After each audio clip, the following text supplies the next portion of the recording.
Samajwadi party के राष्ट्रीय महासचिव स्वामी प्रसाद मौर्य अपने विवादित बयानों को लेकर एक बार फिर से चर्चा में हैं। रामचरितमानस और रामराज पर टिप्पणी करने वाले स्वामी प्रसाद ने अब की बार बागेश्वर धाम वाले धीरेन्द्र शास्त्री पर हमला बोला है और उनके हिंदू राष्ट्र वाले बयान पर कहा कि ये देश भारतीय संविधान से चलेगा, किसी बाबा के बयान से नहीं चलेगा। लगातार हिंदू राष्ट्र का प्रचार शुरू हो गया और आप विरोध कर रहे हैं, क्या होगा? मच्छरों और मक्खियों के भ्रमराने से बादलों की आवाज नहीं निकल सकती, ना कारखाने में तूती की आवाज। बाबा जैसे एक नहीं 1000 लोग इस तरह से बोलेंगे तो देश की जनता उसका संज्ञान नहीं लेगी। देश भारतीय संविधान से चलेगा, किसी बाबा के बयान से नहीं चलेगा।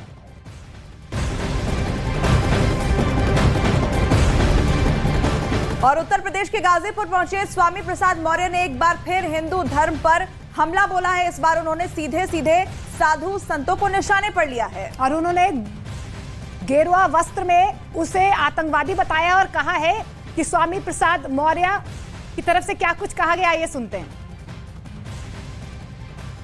ये साधु हैं, ये संत हैं, गेरुआ वस्त्र पहनने वाले, ये सारे के सारे जो आतंकवादी चेहरे थे, एक एक करके उनकी जुबान खुलने लगी। हमारा क्या बिगड़ा, लेकिन तुम्हारी असलियत आगे आ गई। तुम साधु वेश में आतंकवादी हो, ये चेहरा पूरी दुनिया ने देखा कि किस प्रकार से इन्होंने हरकत तुमने किया। और सनातन से जुड़े हुए यतेंद्र नंद गिरी जी इस वक्त मेरे साथ जुड़ रहे हैं। स्वामी जी, मैं सबसे पहले आपसे ये समझूंगी कि ये जो संतों को लेकर इस तरीके से बयान, आतंकवादियों से उनकी तुलना करना, स्वामी प्रसाद मौर्य का क्या कहेंगे आप? देखिए, शास्त्रों में लिखा गया है कि विनाश काले विपरीत बुद्धि। जब किसी व्यक्ति का विनाश काल निकट आता है तो उसकी बुद्धि भ्रमित हो जाती है। स्वामी प्रसाद मौर्य वगैरह कोई सामाजिक सोच के लोग नहीं है, ये विशुद्ध रूप से राजनीतिक लोग हैं। राजनीति के लिए ये किसी भी दल में जा सकते हैं। कल तक इनको भारतीय जनता पार्टी बहुत अच्छी लगती थी, क्योंकि वहां मलाई खाने को मिलती थी। इनका कोई अस्तित्व नहीं है, कोई इनका चरित्र नहीं है, कोई सोच नहीं है, कोई विचार नहीं है। ऐसे व्यक्ति के बारे में कुछ बोलना या ऐसे व्यक्ति की बात को गंभीरता से लेना मैं उचित नहीं समझता। ठीक है स्वामी जी, शुक्रिया आपका हमारे साथ जुड़ने के लिए। लेकिन देखिए, ये पूरा बयान, ये जो बवाल चल रहा है वो शुरू कहां से हुआ है, हम एक बार उस बयान को भी सुन लेते हैं। आखिर पंडित धीरेन्द्र शास्त्री ने क्या कहा था जिस पर यह पूरा हंगामा शुरू हो गया है, एक बार वो भी सुनिए। मस्तक पर तिलक और प्रत्येक सनातनी हिंदू को अपने अपने घर के बाहर ध्वज लगाना चाहिए, ताकि अगली बार जब हम कथा करने आवे तो हमें बिहार राममय नजर आवे।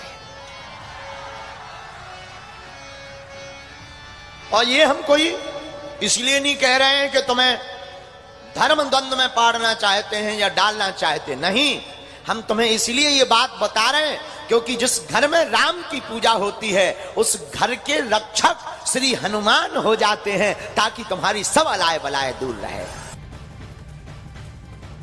तो बाबा बागेश्वर की तरफ से क्या कुछ कहा गया मंच से, इस पर अब लगातार प्रतिक्रियाएं शुरू हो गई। लेकिन स्वामी प्रसाद मौर्य के बयान पर बीजेपी की ओर से भी करारा जवाब दिया गया है। जिस तरीके से उन्होंने संतों को अपमानित किया है, योगी सरकार में अल्पसंख्यक कल्याण मंत्री दानिश आजाद अंसारी ने कहा है कि धर्म और जाति के पिच पर बैटिंग करने की वजह से ही जनता बार बार समाजवादी पार्टी और बहुजन समाज पार्टी को दरकिनार कर रही है। और वही जनता बीजेपी को इसलिए मौका दे रही है क्योंकि भारतीय जनता पार्टी विकास के पिच पर बैटिंग करती है। स्वामी प्रसाद मौर्य भी लगातार विवादों में हैं, लगातार विवादित बयान दे रहे हैं। इस बार जो बयान दिया उन्होंने धर्म को लेकर दिया, साधु संत और आतंकवाद को लेकर उन्होंने कहा, क्या कहेंगे आप इस पर? देखिए, ये समाजवादी पार्टी के नेता, चाहे कांग्रेस के नेता, चाहे बसपा के नेता, ये लोग डेवलपमेंट पे बात क्यों नहीं करते हैं? ये लोग विकास के बात पे क्यों नहीं करते हैं? ये लोग भाईचारे और रोजगार की बात क्यों नहीं करते हैं? वो इसलिए नहीं करते कि हमारी उत्तर प्रदेश की योगी सरकार इन तमाम चीजों को उसने सुनिश्चित किया है। और सपा ने तो खास तौर पे समाज को जाति धर्म के मजहब के बांटने का काम किया। ये लोग बंटवारे की राजनीति करते हैं सपा के लोग और जो जितने भी बसपा के लोग हैं। और भारतीय जनता पार्टी ये यूनाइट करके तरक्की की तरफ समाज को आगे ले जाने की बात करती है। इसीलिए आज जनता को हमारे ऊपर उत्तर प्रदेश योगी सरकार, केंद्र की मोदी सरकार, भारतीय जनता पार्टी की सरकार पे भरोसा है और सपा को दरकिनार कर, सपा को साइडलाइन कर जनता ने भी साफ संदेश दे दिया है कि अब जनता जाति धर्म मजहब के बेड़ियों में बढ़ने वाली नहीं है। हमने जाति धर्म मजहब की बेड़ियों को तोड़ के विकास को अपनाने का काम किया है। और सीधे मैं अपने सहयोगी अमित का रुख करूंगी, लखनऊ से इस वक्त मेरे साथ जुड़े।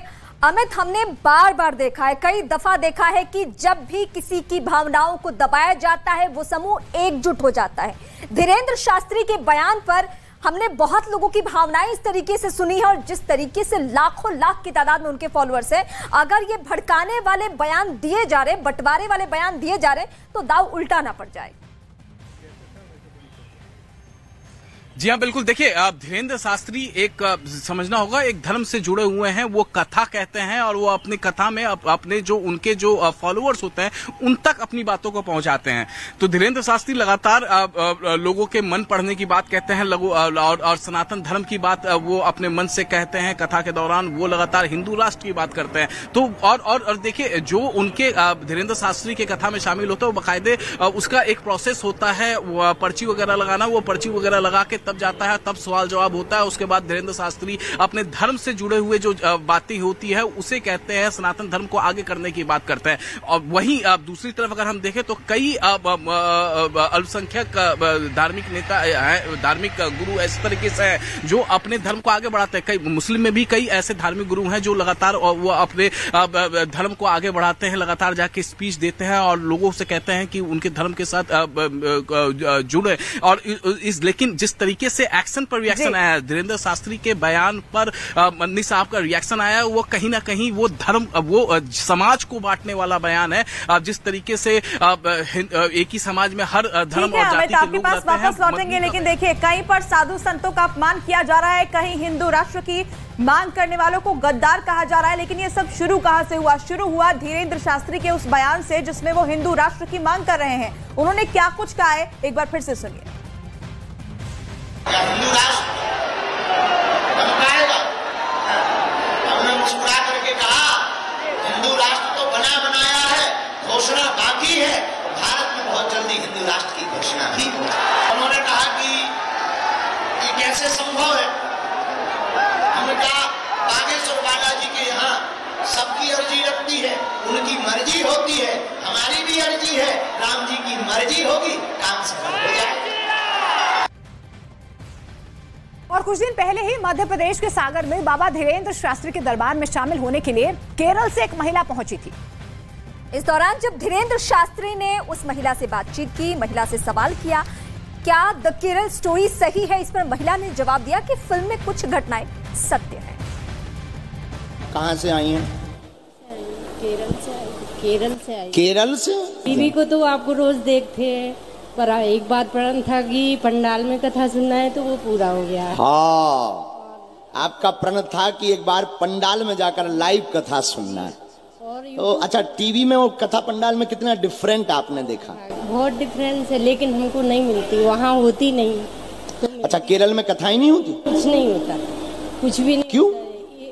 अच्छा, द केरला स्टोरी मतलब सत्य बनी, इसका मतलब द केरला स्टोरी सत्य है? हाँ, कुछ कुछ सत्य है, कुछ इसमें एडिट है। अच्छा, दोनों हैं। और इस वक्त एक बार फिर से हम रुख करते हैं अमित का। अमित, देश का सबसे बड़ा प्रदेश है उत्तर प्रदेश और वहां पे भी इस तरीके से अगर बयानबाजी, समाजवादी पार्टी के एक नेता का हमने बयान सुनवाया जिसमें सीधे सीधे, मैं नाम ले लेती हूँ, स्वामी प्रसाद मौर्य का ये बयान सामने आता है, साधु संतों के बारे में ऐसा स्टेटमेंट देना कि पहले तो इनका ताल्लुक आतंकवाद से था। देखिए, स्वामी प्रसाद मौर्य ये पहली बार नहीं है कि इस तरीके से विवादित बयान दे रहे हैं। इसके पहले भी रामचरितमानस के एक अंश को लेकर वो बयान दे चुके हैं। उनके खिलाफ एफआईआर दर्ज हुई है, मामले में इन्वेस्टिगेशन लगातार जारी है स्वामी प्रसाद मौर्य के खिलाफ। और जिस तरीके से एफआईआर दर्ज कराई गई थी उसमें साफ कहा गया था कि वो कहीं ना कहीं एक संप्रदाय को, एक धर्म को ठेस पहुंचाने की कोशिश कर रहे थे और उस मामले में इन्वेस्टिगेशन जारी है। तो यहाँ पर भी आप देखें तो गाजीपुर में जो उन्होंने बयान दिया है, साधु संतों और आतंकवाद को जोड़ा है, तो कहीं ना कहीं साधु संतों की जो की भावनाएं हैं उससे ठेस पहुंचाने की कोशिश की गई है, एक धर्म को ठेस पहुंचाने की कोशिश की गई है। और इस बारे में वो ठोक के कह रहे हैं कि बोल रहे हैं कि जिस तरीके से अमित आपको रोक रही हूँ, सीधे रोक कर लेते हैं।